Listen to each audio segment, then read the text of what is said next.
Welcome to my final research and presentation of the Overmountain Men and their Kentucky long rifles, where we'll dig into how those weapons and those men used their skills that they gained on the frontier to win the battle at Kings Mountain. Today we'll investigate the tactics and the military innovations of the Overmountain Men, particularly their use of the Kentucky long rifle in guerrilla warfare. The Overmountain Men were a group of frontiersmen from the Appalachian region who played a pivotal role in the Southern campaign of the American Revolution. Known for their mobility and sharpshooting skills, these men utilized long rifles and unconventional methods that proved decisive in the Battle of Kings Mountain in 1780. Their mastery of these guerrilla tactics allowed them to combat a larger, more organized British force and secured one of the most important Patriot victories in the war. During this presentation, I'll explore how these tactics developed and the significant advantage they offered in their fight against the British. The Kentucky long rifle was one of the defining features of the Overmountain Men's success. Unlike the British musket, which we see pictured on the bottom left, which had a smoothbore barrel, the Kentucky long rifle had a rifle barrel. This design allowed the bullets to spin as they traveled, improving accuracy and distance significantly. Where British muskets were effective only at short range, the long rifle could accurately hit targets from 200 to 300 yards. This range was essentially for guerrilla tactics because the Overmountain Men could engage with British forces from a distance using cover to their advantage while remaining relatively safe. The weapons development in the Appalachian region made it an integral part of their frontier life, where hunting and self-defense was daily necessities. This familiarity with the rifle gave the Overmountain Men a deadly advantage in warfare. And some important things to note is the British did have access to rifles, and as a matter of fact, their opponent, Major Patrick Ferguson, had designed his own Ferguson rifle, which was a breech-load, which was a new type of weapon, breech-loaded rifle, and but it just was not widely used at the time of the American Revolution. And one other advantage that the British rifle had that the Kentucky long rifles did not have was the ability to mount a bayonet. So if these Overmountain Men had come into close combat with the loyalists that were at the top of Kings Mountain, it probably would not have worked out to their advantage due to the lack of the bayonet on the rifles. But luckily, the Overmountain Men did not allow the loyalists to get that close, even though there were orders on the loyalist side to mount bayonets. The Overmountain Men were not trained to fight against the British, and especially in the line formations, they brought to the fight what they knew.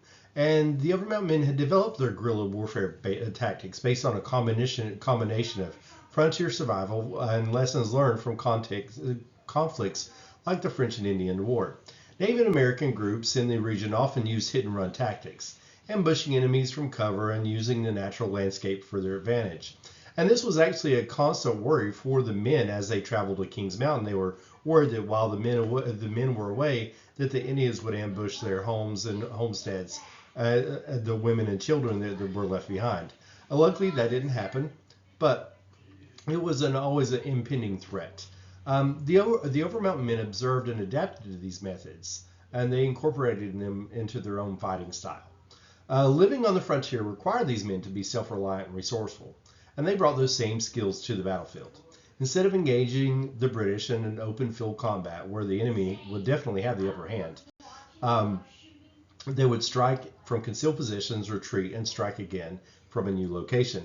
This fluid style of warfare made it difficult for the British forces to respond effectively. Another significant advantage that the Overmountain Men had at the Battle of Kings Mountain was the terrain.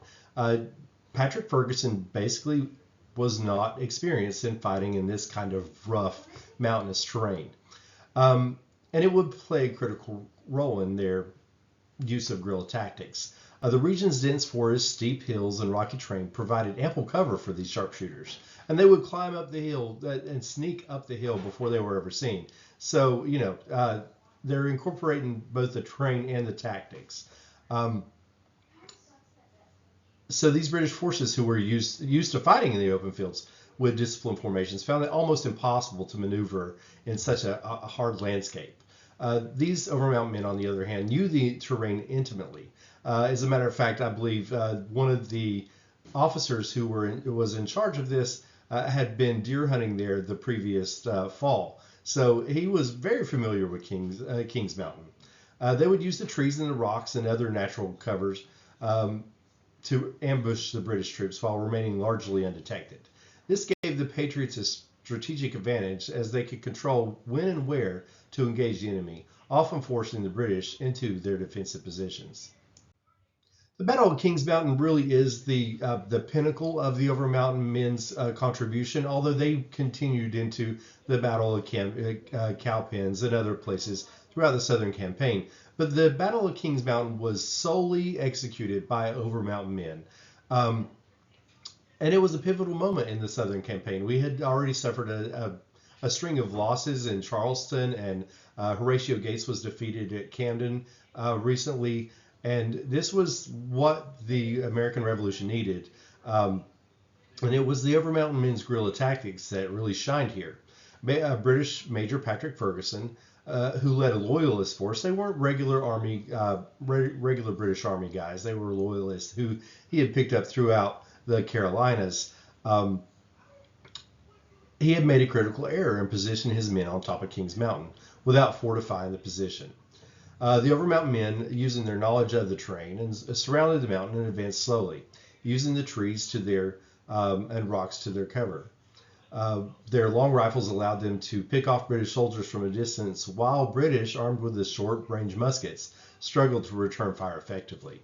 Despite several bayonet charges by Ferguson's men, the Overmountain Men guerrilla tactics were superior, and their marksmanship won the day. So, like I said, there were bayonet charges, but there was just the surprise attack, and them just cleanly picking these guys off from a long distance did not make the bayonets effective tools during this battle. So their guerrilla tactics were not just about stealth. They were also about mobility and speed. Often fighting on horseback, the frontiersmen could strike quickly and retreat before the British had a chance to respond. Their hit-and-run strategy was designed to confuse and exhaust the enemy, making it difficult for the British to maintain discipline or organize their counterattacks. These tactics also had a psychological impact on British troops, who used more formalized warfare.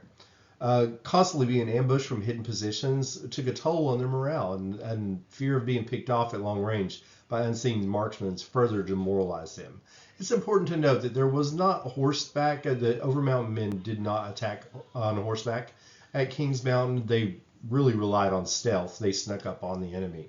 But they did break off from their main camp. They sent 900 of their best marksmen on horses to catch up to Major Ferguson before he caught up with the larger army, with Cornwallis and his larger army.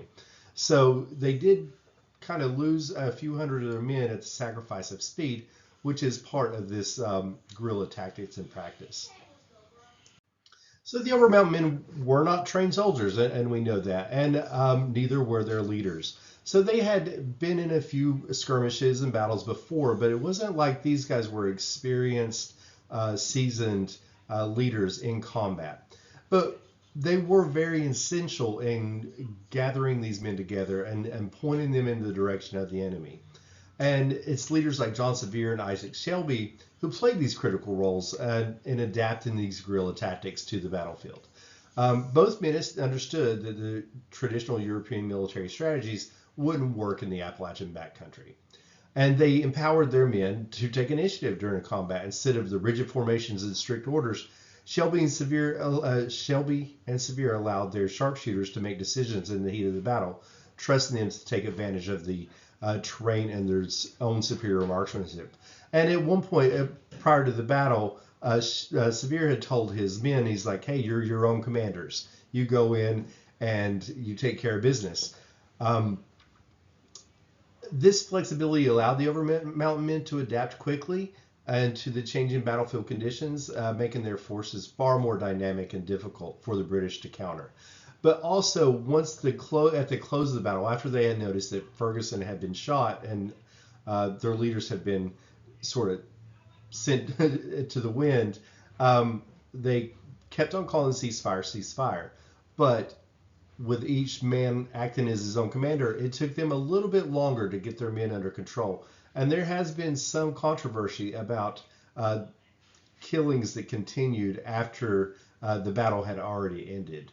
And one of those actually included John Severe's son, who was just popping off until John Severe he had thought Severe had been killed, and he was kind of in a frenzy. And it took John Severe to come find his son to stop him from shooting the British who had laid down their arms.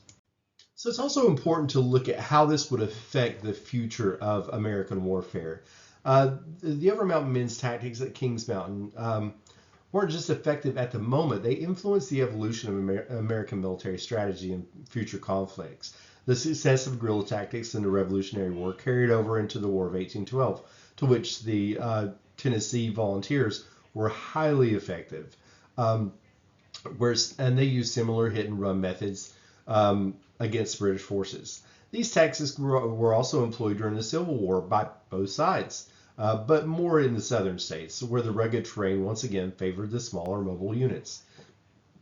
The Overmountain Men's mastery of the guerrilla warfare really helped shape the way Americans approached military engagements for decades to come, particularly in environments that favored unconventional warfare. And we still use portions of this type of strategy in the modern military. So the British response to guerrilla warfare was largely ineffective. Regardless of what Bannister Tarleton would say, he gave a lot of criticism to Patrick Ferguson, who he thought did not do a very good job. But Tarleton didn't fare very much better in his conflicts. But these British line units and loyalists were trained for traditional open field battles. British commanders struggled to adapt these strategies to the guerrilla tactics used by the Overmountain Men and others throughout the Southern campaign. Their reliance on the massed formations and volley fire made them vulnerable to dense Appalachian terrain where the visibility was limited, and long-range attacks from concealed positions were frequent. The constant ambushes and hit-and-run attacks also wore down the British troops mentally and physically, lowering morale and stretching resources. This inability to effectively counter guerrilla tactics contributed to several key defeats in the Southern campaign, ultimately weakening the British position in the colonies. And I think it's important to also mention that the Battle of Saratoga in the North was also largely guerrilla warfare and credited for that win. So it wasn't just a Southern strategy. It was an American Revolutionary War strategy. The Overmountain Men just did it a little bit differently. To speak to the culture and also the strategy of Providence, I think was a really important theme during the American Revolution. And the Overmountain Men were no different in this. They were deeply influenced by their religious beliefs, which played a significant role in motivating them to fight. As the men prepared for battle, the Reverend Samuel Doak delivered a fiery sermon and prayer, urging the men to see their fight as the defense of their faith and their freedom. Doak framed the conflict in biblical terms, reminding the men that they were fighting for not just for their homes, but for the preservation of Christian liberty. This belief that the divine providence and that God was on their side gave the Overmountain Men a sense of moral righteousness, which bolstered their resolve in the face of overwhelming odds. Their faith became intertwined with their duty to defend their country, reinforcing their determination to win. And I think one thing, with their Kentucky long rifles, they'd seen those as tools provided by God to defend liberty and resist oppression. And I think that Samuel Doak may have been referring to that in his prayer, which he ended that said, help us, good soldiers, to wield the sword of the Lord and Gideon. And I believe that could have been a metaphor for the weapons and possibly the tactics that the Overmountain Men used during their battle at Kings Mountain. To close out my research and this presentation, I think the Overmountain Men's use of the Kentucky long rifle and guerrilla tactics played a decisive role in their victory at the Battle of Kings Mountain. Their understanding of the terrain combined with their skill of long-range marksmanship gave them a significant advantage over the British forces.